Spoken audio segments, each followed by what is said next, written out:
All'ombra di questa emergenza non si ferma la guerra in Siria ed è stato diffuso dall'associazione Human Rights Watch un dossier shock che rivela l'esistenza di fosse comuni con migliaia di corpi gettati dall'ISIS. Sentiamo da Istanbul, Carmela Giglio.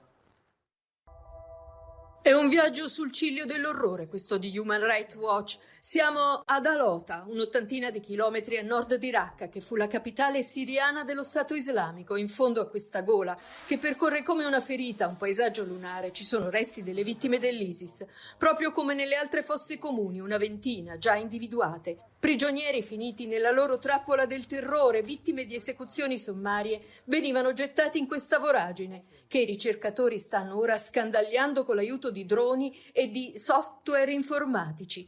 Tra i corpi che i jihadisti contavano di far sparire per sempre, potrebbe esserci anche quello di padre Paolo Dall'Oglio, del quale proprio a Raqqa si sono perse le tracce nel luglio del 2013. Indagare su Alota aiuterebbe a far luce sui crimini dell'ISIS, sulle migliaia di persone svanite nel nulla, come ombre che lo Stato islamico si è trascinato dietro col suo tracollo. Per questo Human Rights Watch chiede che l'intera zona, oggi sotto il controllo delle milizie filoturche dell'esercito siriano libero, sia considerata una scena del crimine per avviare il recupero e l'identificazione dei corpi.